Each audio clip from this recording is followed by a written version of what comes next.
Boa noite a todos. Satisfação para a gente sempre estar aqui, procurando aprender, procurando estudar um pouco da nossa doutrina. Aproveito o ensejo para agradecer a presença de todos, agradecer a participação e a interação dos nossos amigos internautas que sempre nos acompanham, que sempre nos assistem. E agradeço também ao nosso companheiro Vicente, que está aqui presente, a nossa companheira Shirley, que sempre tem colaborado nos trabalhos de propagação dos princípios espíritas. E nós vamos iniciar com a primeira pergunta da noite, respondida pelo nosso amigo Vicente. Boa noite para todos.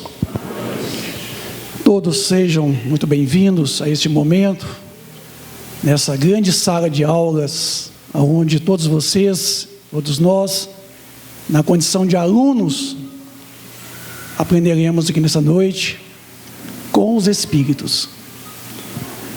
Tem duas perguntas correlacionadas.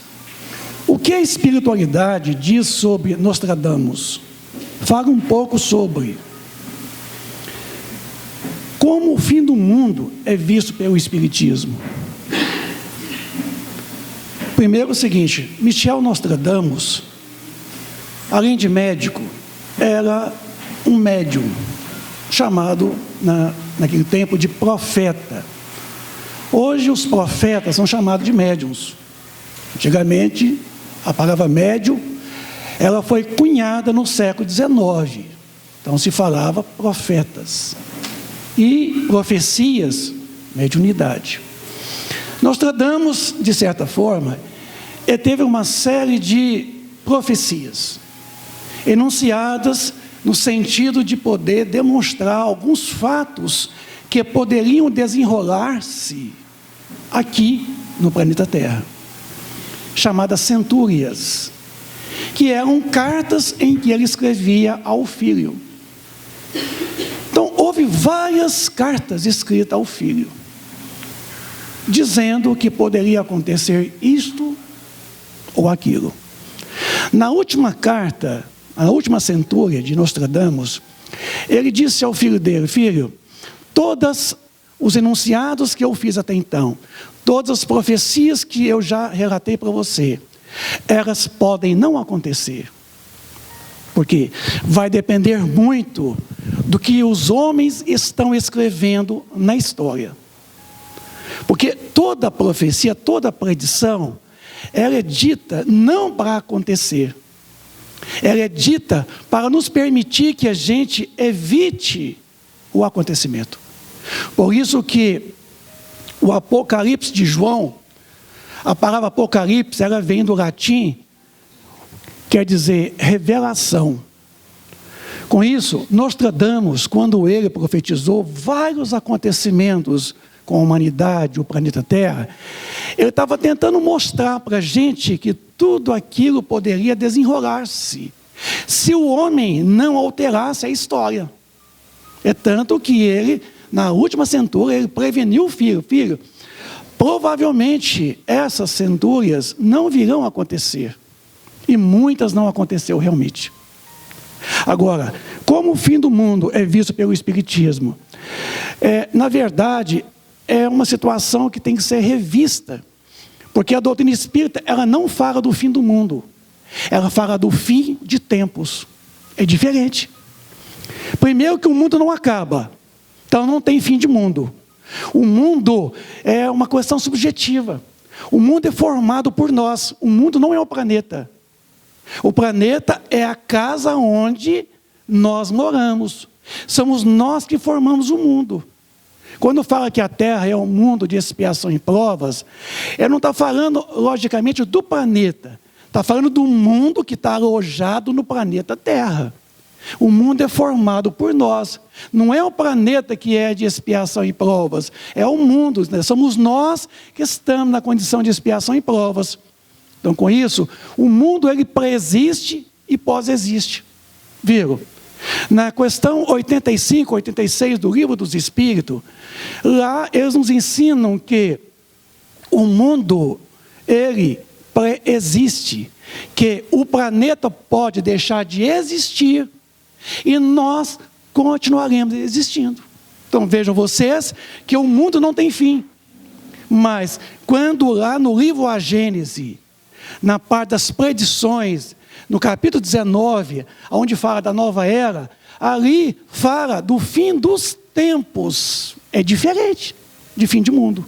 Então, na verdade, não existe fim de mundo, do mundo. Existe fim dos tempos. Já estamos vivendo uma nova era. Já houve um final de ciclo, um final de tempos.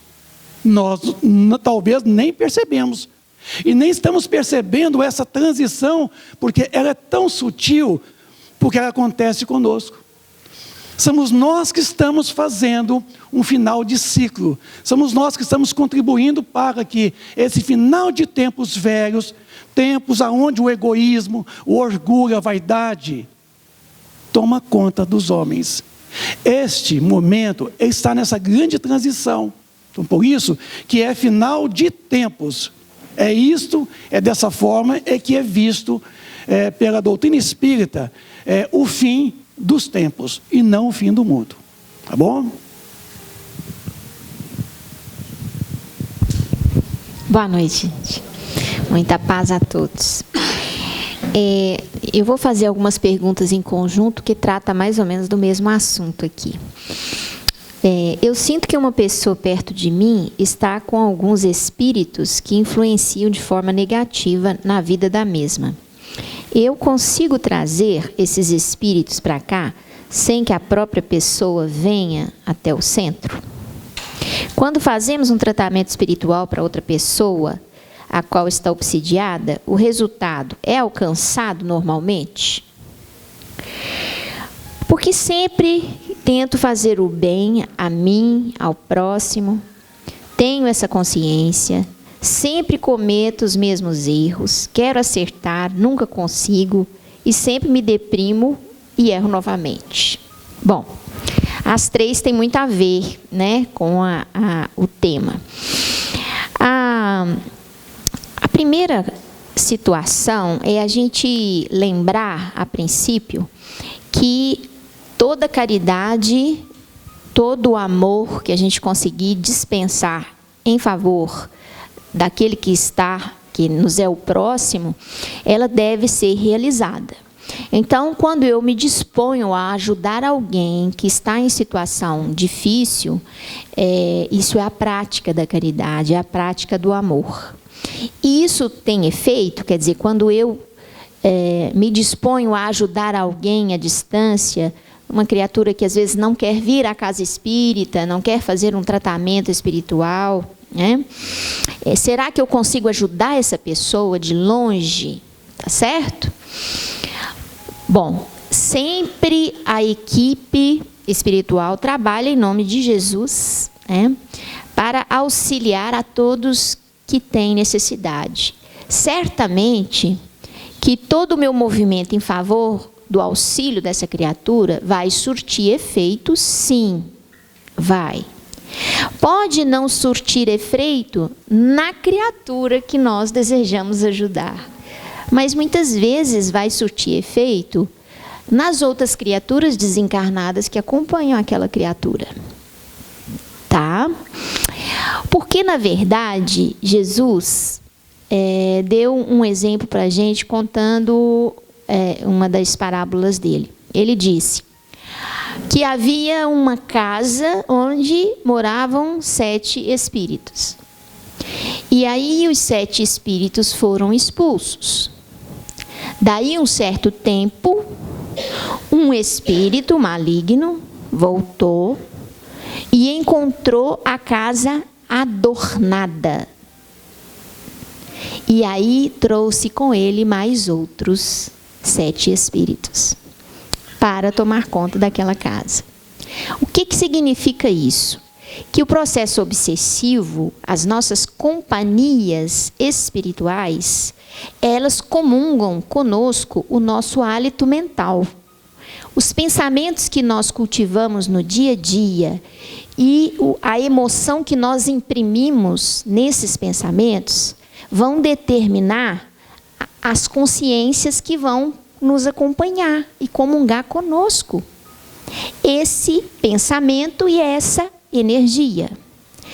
Se aquelas criaturas que comungam conosco esse tipo de pensamento e de emoção são esclarecidas e mudam a sua atitude mental, óbvio que elas estão sendo auxiliadas e elas vão trilhar um caminho diferente daquela criatura encarnada que continua processando os mesmos pensamentos e emoções.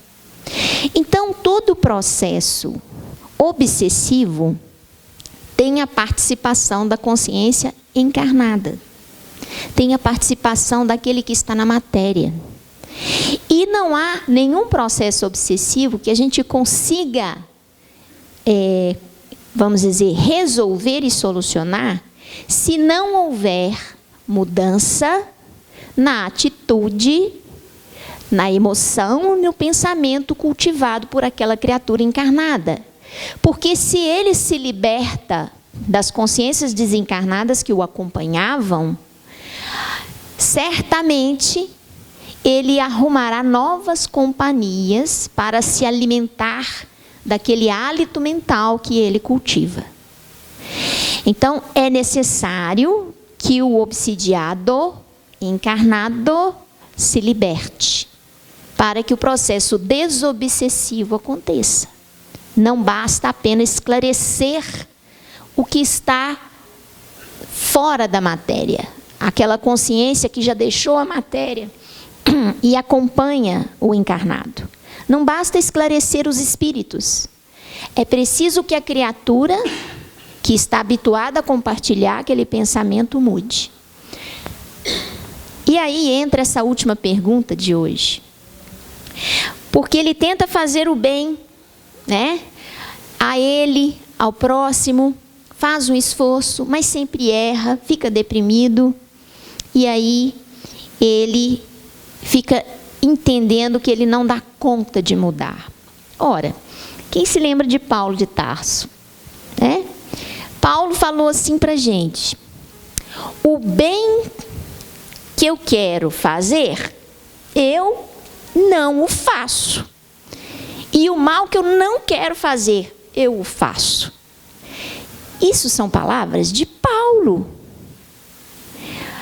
Então, essa dificuldade na reconstrução da consciência, na mudança de paradigma, é trabalhosa. Ninguém dorme demônio e acorda anjo. Ninguém. Isso é um trabalho de séculos. Isso é um trabalho milenar. Entretanto, para que nós façamos a caminhada, é preciso estar sempre dando os passos. Ninguém pode olhar, eu preciso atingir aquele objetivo e vou ficar quietinho, sentado aqui para ver o que acontece. Não vai acontecer nada. Então, é preciso de empregar esforços para domar as más inclinações. É assim que diz o Evangelho segundo o Espiritismo, né? Quando fala quem é o verdadeiro espírita. Não é um ser perfeito, mas é aquele que emprega esforços para domar as suas más inclinações. E é interessante que, para que a evolução aconteça, duas asas são importantes. A asa do conhecimento, da iluminação, né? E a asa do amor, que é da prática da caridade. Então, não adianta eu ler livros espíritas e saber tudo da relação do mundo espiritual com o mundo material, do nosso destino, responder a todas as perguntas possíveis.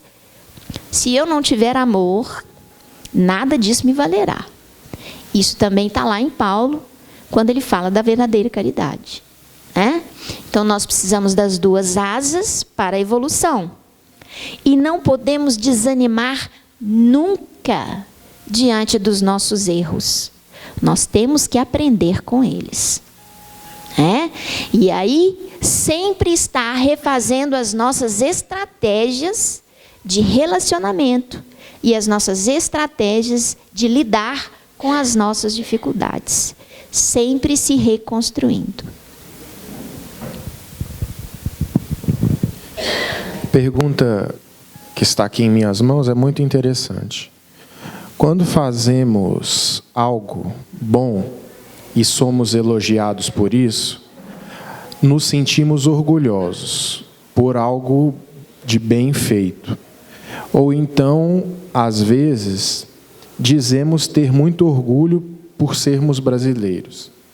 Este orgulho, primeiro, é pernicioso. Existe uma medida para sabermos quando o orgulho é excessivo e, portanto, pernicioso? Orgulho se assenta na importância da personalidade? Bom, tanto o orgulho excessivo como o orgulho pequenininho, ele é pernicioso, né?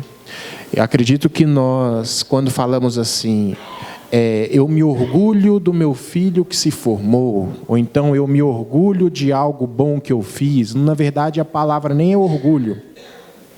Na verdade, a palavra é autoestima. Você sente uma autoestima pelo aquele feito que você realizou, aquele feito grandioso, e por isso você se satisfaz com aquilo.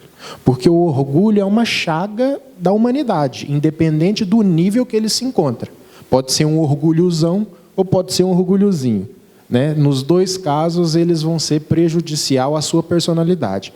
O que nós costumamos sentir é autoestima pelo bem que a gente fez. E isso não é pernicioso, isso é combustível.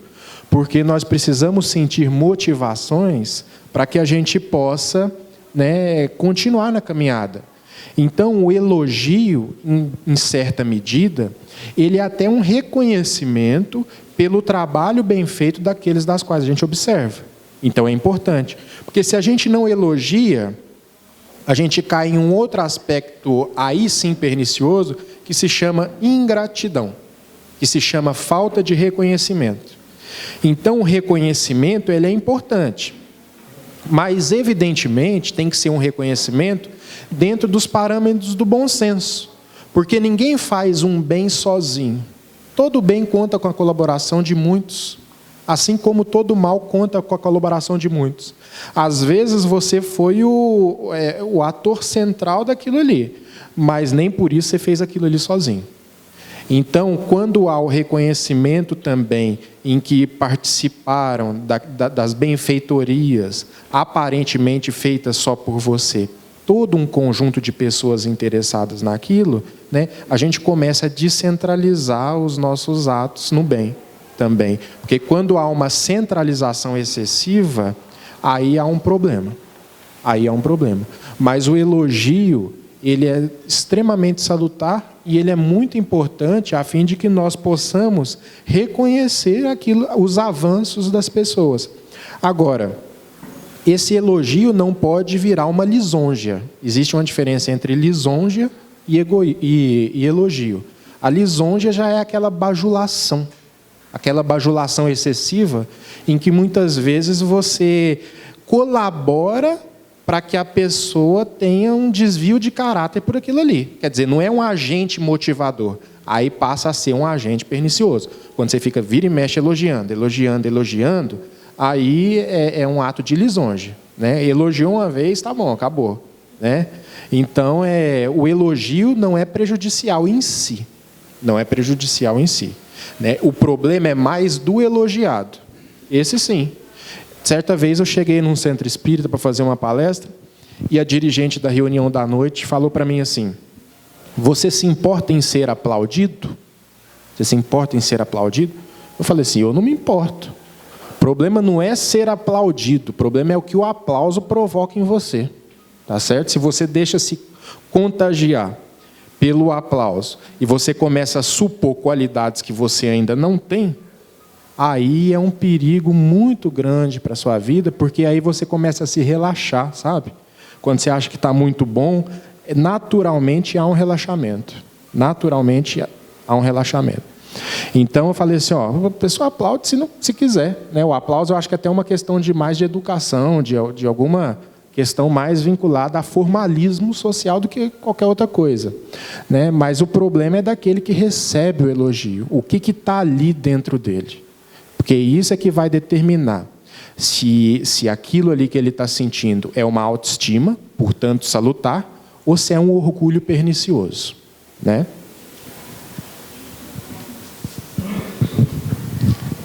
Outra pergunta é o seguinte: um espírito mau pode ter influência sobre uma pessoa? Pode. É possível esse espírito mau ficar perturbando a pessoa, pensar coisas que geralmente nunca pensaria, e fazer a pessoa se comportar de formas contrárias à sua conduta e opinião?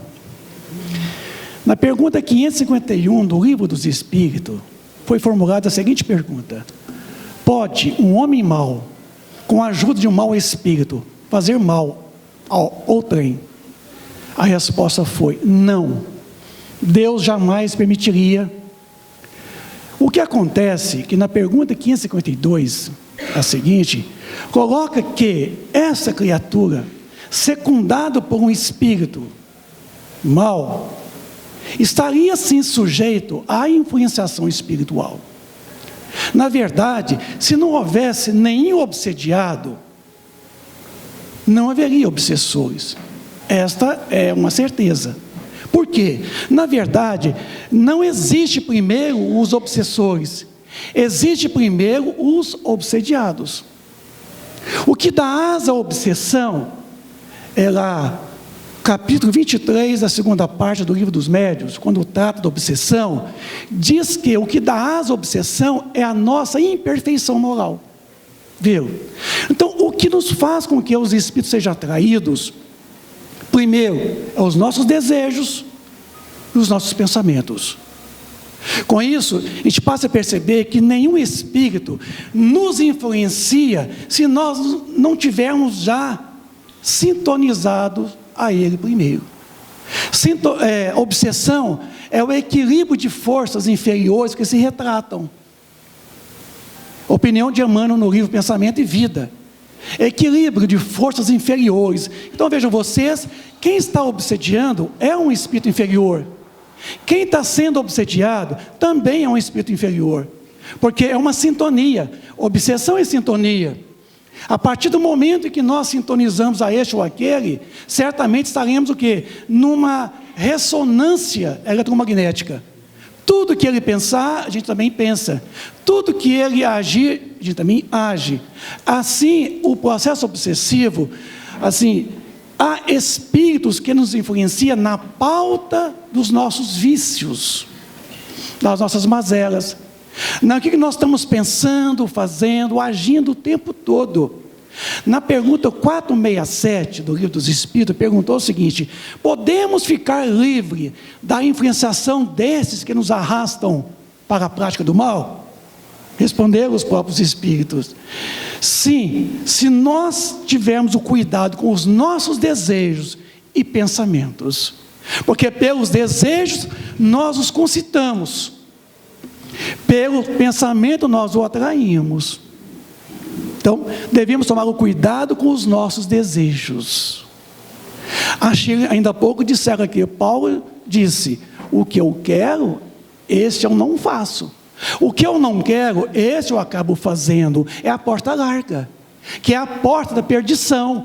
Nós somos espíritos que estamos no mundo de expiação e provas, que na escala dos mundos, no capítulo 3 do Evangelho segundo o Espiritismo, nós somos o segundo de baixo acima. Mal saímos do mundo primitivo, estamos agora estagiando no mundo de expiação e provas. Certamente todos nós tendemos aos chamados arrastamentos pelos espíritos inferiores, inclusive no tocante aos vícios. O vício do álcool, o vício da droga, o vício do cigarro, da glutonaria, quer dizer, do excesso de comida, o vício do sexo, os vícios e mais vícios, porque os nossos vícios são oriundos do nosso egoísmo. O egoísmo é pai de todos os vícios. Então é preciso tomarmos cuidado com os nossos desejos. Quem quiser entender um pouco melhor a respeito da questão do desejo, pega o livro Pensamento e Vida de Emmanuel, ali no capítulo 2, e dá uma olhada para vocês verem o que Emmanuel nos retrata a questão realmente dos desejos. A gente acha que o nosso pensamento vem primeiro, o nosso pensamento vem em terceiro lugar. Primeiro nós temos o desejo, depois nós temos o sentimento, para depois o pensamento. A gente acha que o pensamento vem primeiro. O pensamento vem em terceiro lugar dos três elementos. Então, com isso, é preciso assim a gente pensar que um espírito só pode nos perturbar se nós estamos sintonizados a ele, se nós estamos de comum acordo com ele. Inclusive, os espíritos inferiores, eles podem infringir o nosso livre-arbítrio, coisa que os medianos superiores espíritos não fazem. Os inferiores fazem, porque a obsessão tem uma característica chamada constrangimento, coação. Os espíritos inferiores nos constrangem a tal ponto de fazer com que a gente faça coisas que nós não faríamos no juízo normal. Eles nos fazem cometer coisas absurdas, sem que nós queiramos. Porque eles nos constrangem. E outra, nos coagem. Isso que é o mais difícil, coagir. Com isso, eles têm um domínio sobre o nosso pensamento, sobre os nossos desejos. Aliás, eles modificam os nossos desejos. Eles nos incutem o desejo de fazermos coisas que nós não faríamos normalmente. Existe um pequeno vídeo na internet, no YouTube, chamado Sozinho. Digita lá na internet, no YouTube, Sozinho. Tem o 1, tem o 2, tem o 3, tem o 4. É interessante para vocês verem o quanto que realmente o obsessor, ele perturba aquele que, na verdade, está de posse de tudo que o obsessor pensa, age e faz diariamente. Então, é preciso tomarmos cuidado com o pensamento, mas mais cuidado com o sentimento e os nossos desejos. Porque é pelo desejo é que nós os concitamos estes, e pelo pensamento nós o atraímos. Então, em torno de nós, certamente existe uma nuvem de espíritos que nos apegam pelo laço da sintonia, pelos nossos desejos, sentimentos e o pensamento. Então, vamos tomar cuidado com os nossos desejos. Então, pode nos perturbar? Pode nos perturbar se nós estamos sintonizados a eles. Viu? Portanto, que se nenhum de nós tivesse maus hábitos, maus costumes, se nenhum de nós aqui pensássemos mal, não agíssemos mal, não tivéssemos vícios, não haveria obsessores. Por quê? Os obsessores são aqueles os quais aqui viveram tanto quanto nós estamos vivenciando, nos vícios, nas mazelas, no pensamento mal. Certamente a morte vem arrebatá-los, levá-los para a erraticidade. Eles continuam viciosos, tendenciosos ao mal. Como lá não tem bares para poder vender bebida, droga, isso, eles passam a nos obsediar em tudo. Tem um livro chamado Desafio da Educação, de Raul Teixeira, na onde ele tem uma dissertação seguinte: muitos casais sexualmente estão um tanto frustrados pela relação sexual. Aí um fala assim: ô bem, vamos no motel, gente, assim, fazer uma coisa diferente, um programa diferente, quem sabe variar de cama, de ambiente, né? Para ver se melhora o nosso relacionamento. Aí o Camilo fala com o Raul e fala para nós: olha, não vá para os motéis, porque você vai para um motel com a esposa, com o marido, chega lá nos motéis, está assim de espíritos vampiros do sexo. Tudo muito bem. Vai para o motel, faz sexo, bonitinho, belezinha, diferente. E os espíritos compartilham conosco. Compartilham. O pior não é isso. O Camilo fala, né? Terminou ali, vamos voltar para casa. Vai aquela turma atrás do casal. Leva tudo para dentro de casa. Porque sintonia. Então, ele faz a recomendação: cuidado, gente. Não vá para os motéis, porque é o pior lugar onde existem espíritos vampiros do sexo. É interessante essa pergunta aqui, gente. Estamos todos sentados em algum lugar. Entra alguém atirando. Nós estamos vendo isso acontecer demais, né? Algumas pessoas são atingidas. Algumas ficam feridas. Outras morrem. Por quê? Foi por acaso? Tinha que ser assim? Uma outra pergunta.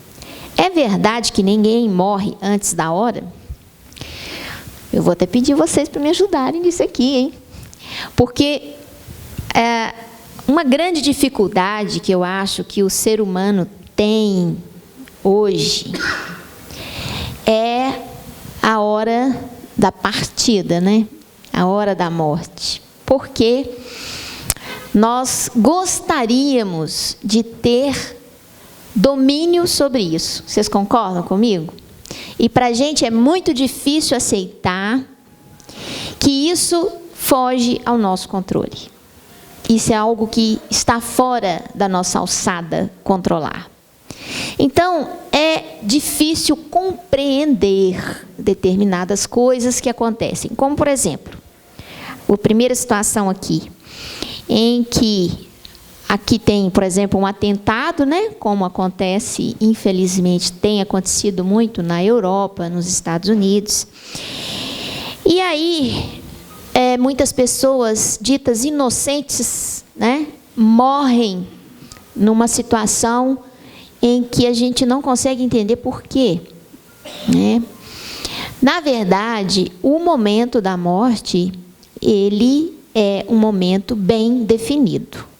Se a criatura não morreu ali, não teve o momento da sua partida naquele atentado, certamente vai ser, quando ela for para casa, ela vai ser assaltada. Se ela pegar o carro, ela vai sofrer um acidente. Quer dizer, o momento, a hora da partida é determinada, sim. É determinada. Nós podemos acelerar a partida, ir antes da hora. Quando é que eu faço isso? Quando eu lesiono o meu corpo físico, ou quando eu me exponho deliberadamente a um perigo, sabendo que há a grande possibilidade de perder a vida, né? E eu me exponho àquele risco, sem um objetivo construtivo ou nobre, apenas para alimentar o meu orgulho, o meu ego, né? Então, nessas situações, eu posso adiantar a minha partida. A gente vê que André Luiz, lá no nosso lar, ele partiu para o plano espiritual antes da hora. Por quê? Ele era tabagista, né? E o seu hábito, o seu vício, acabou levando-o a uma perda do seu fluido vital, da sua capacidade vital, e encurtando o seu tempo de vida, até que resultasse no adoecimento de seu órgão, né? O órgão nobre, que é o pulmão, que é atingido pelo vício do tabagismo. Mas eu desconheço,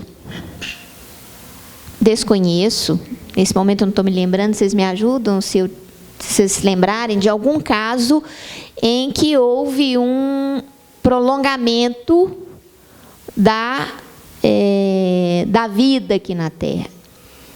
Parece que eu já li alguma coisa de Chico, né? Oi? Moratória. Uma moratória, exatamente. Parece que eu já li alguma coisa a respeito de Chico, se eu não estiver enganada.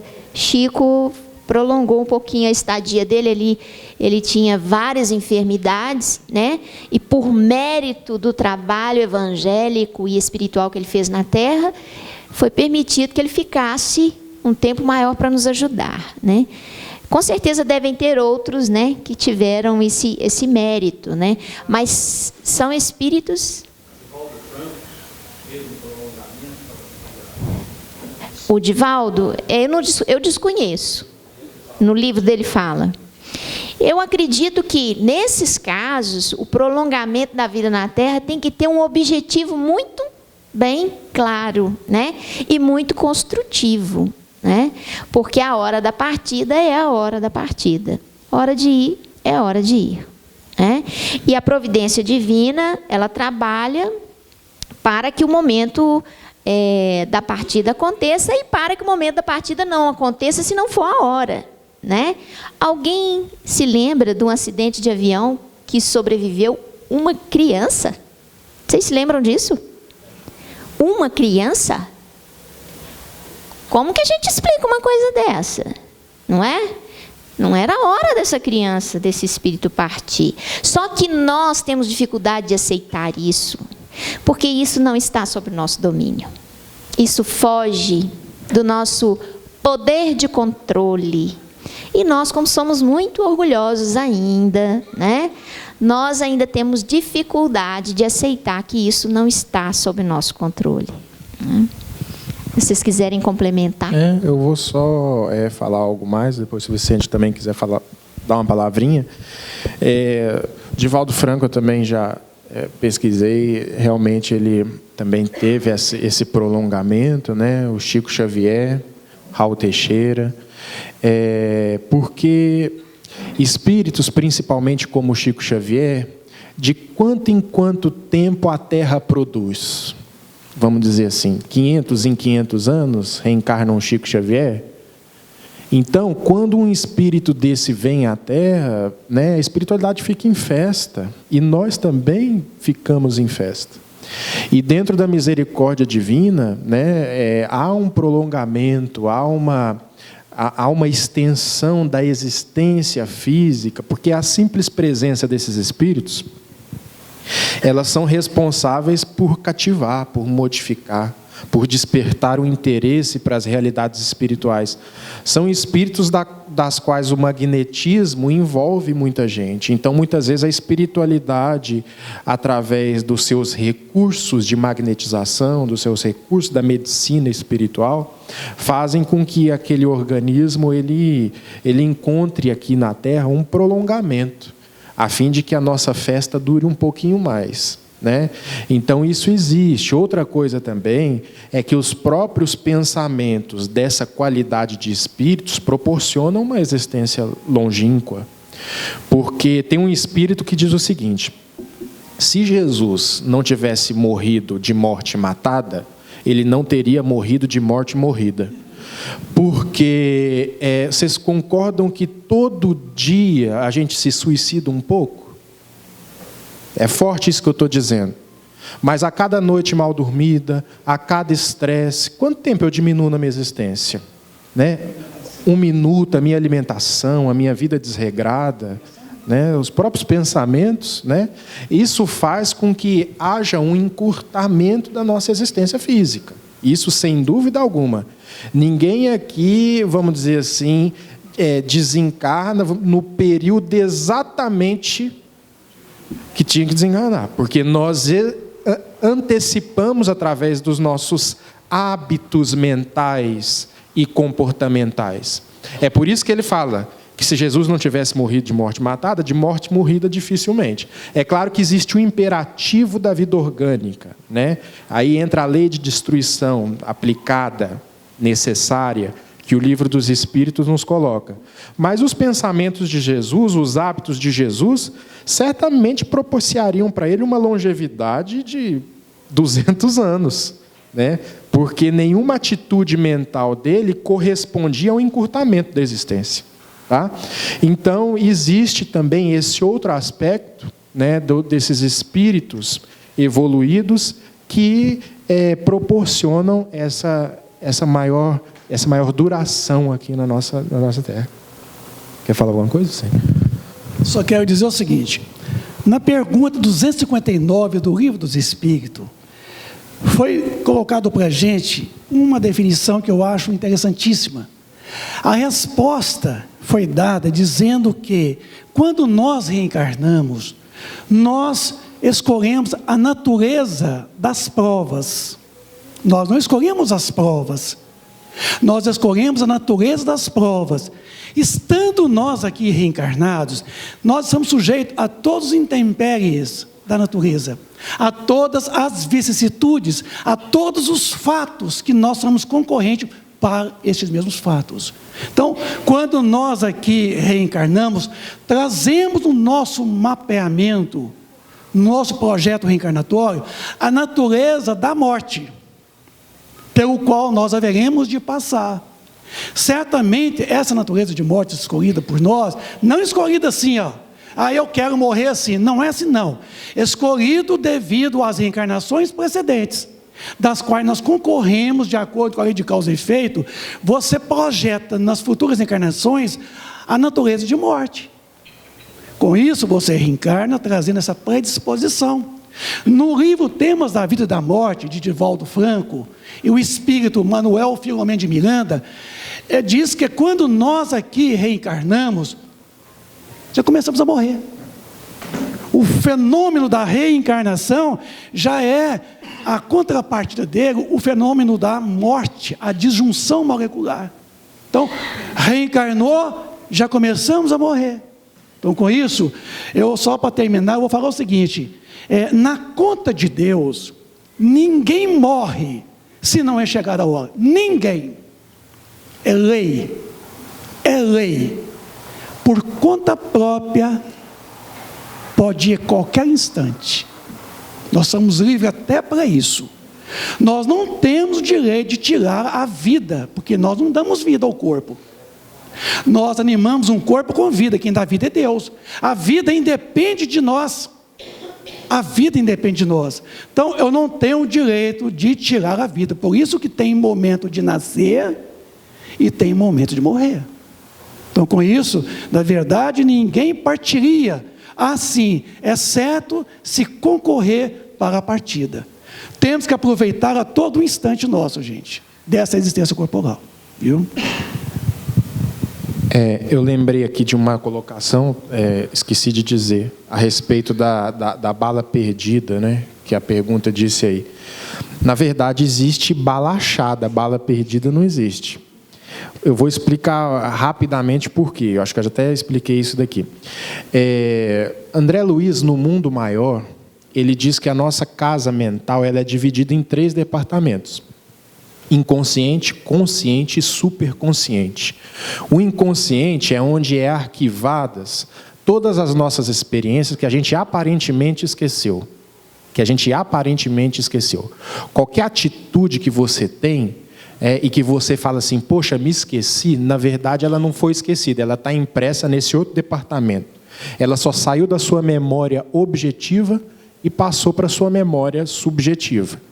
Essa memória subjetiva ou inconsciente, ela é uma memória que arquiva tanto informações do presente, como informações de nossas vidas pretéritas.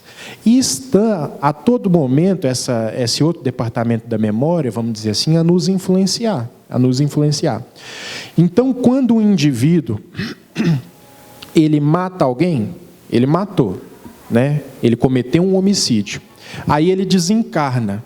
Mas aquele ato continua impresso nessa memória inconsciente dele. Porque tudo vai para lá. Esse copo de água aqui que eu tomei, e que eu daqui a alguns minutos vou esquecer que eu tomei esse copo de água, ficou no meu inconsciente. Né? Ficou no meu inconsciente. Então, tudo está em você. Tudo que você faz fica impresso em você, na sua casa mental. Essa casa mental reflete no seu perispírito. Ou seja, nós sabemos que a vida mental ela é um agente altamente modelador das nossas formas de manifestação, seja através do perispírito, seja através do corpo físico. Então, alguém que matou alguém, cometeu um homicídio, esse ato ele carrega para o plano espiritual. E quando ele reencarna em uma próxima existência, aquilo está ali presente no inconsciente, porque a reencarnação proporciona esquecimento do passado. Só que esse inconsciente, ele fica refletindo. Então aquela pessoa cheira homicídio. Ela cheira homicídio. E como André Luiz, no livro Evolução em Dois Mundos, fala que nós estamos em um emaranhado energético, um emaranhado em que ele denomina como sendo fluido cósmico universal, ou hausto do Criador, hálito divino, nós nos percebemos enquanto realidades espirituais. Então entra um bandido num banco, né? E ele dispara um único tiro na agência bancária. Em quem que aquele tiro pega? Em quem está exalando homicídio. Pelas informações que ele deixa transparecer, né? Ele apresenta algo diferente. Então a bala vai justo nele. É mais ou menos assim que funciona a lógica divina. Porque como Jesus mesmo afirmou, não cai uma única folha de uma árvore se assim o Pai não permitir. Então tudo na natureza se encadeia dentro de princípios ordenados e lógicos, né? Dentro da sabedoria divina. É por isso que eu digo, não existe bala perdida, existe bala achada. Né? Não existe homem-bomba que entra em determinado lugar, explode, e aquelas pessoas que estavam ali em volta são 100% vítimas. Né? Raul Teixeira, através do Espírito Camilo, ele também fala, no mundo existe muita injustiça, mas não existe injustiçados. Eu não tenho tempo para responder, sou eu ainda, né? A pergunta diz assim, ó, eu tenho que me ajudar para depois ajudar o meu próximo. Meu desejo é ajudar. E me sinto muito bem quando ajudo. Isto é errado? Procurar ajudar alguém? Bom, eu entendi o que você quis dizer, né? Como que eu vou doar sem ter para mim? Né? Mas é doando que você constrói aquilo que você vai ter. O trabalho, eu não tenho que me qualificar, no sentido do auxílio a alguém, eu não tenho que me qualificar dentro de uma academia para poder auxiliar. O próprio auxílio te qualifica. Porque enquanto nós ficarmos esperando estarmos prontos, nós nunca estaremos. O ser humano, ele nasce inacabado e ele como diz Raul Seixas, uma metamorfose ambulante, né? Ele vai se construindo sempre. E essa construção, ela vem através do trabalho. É claro que só a boa vontade não basta. Você precisa buscar também determinada técnica a fim de que a sua ação ela seja mais eficiente. Por exemplo, você vai fazer uma palestra, você precisa de estudar. Você não pode chegar ali simplesmente e falar assim, eu quero ajudar as pessoas, então eu vou falar. Não, não é bem assim. Existe um método que você precisa seguir. Agora, quando você se torna escravo, né, de condição moral, que muitas vezes você fica se questionando a fim de trabalho, você nunca vai construir edificações mais sérias na sua intimidade. Jesus, quando ele escolheu os seus apóstolos, ele não escolheu os apóstolos pela perfeição que eles apresentavam, não. Ele sabia exatamente da dificuldade de cada um. No entanto, eram homens de boa vontade. Jesus, ele sabia que Pedro era covarde. Jesus, ele sabia que Judas era traidor. Jesus, ele sabia do defeito de cada um. No entanto, ele chamou, porque a boa vontade e o trabalho qualifica o trabalhador. Então, Jesus olhava para aquelas criaturas e enxergava o futuro. Não enxergava como ela estava, mas enxergava como é que ela podia ser.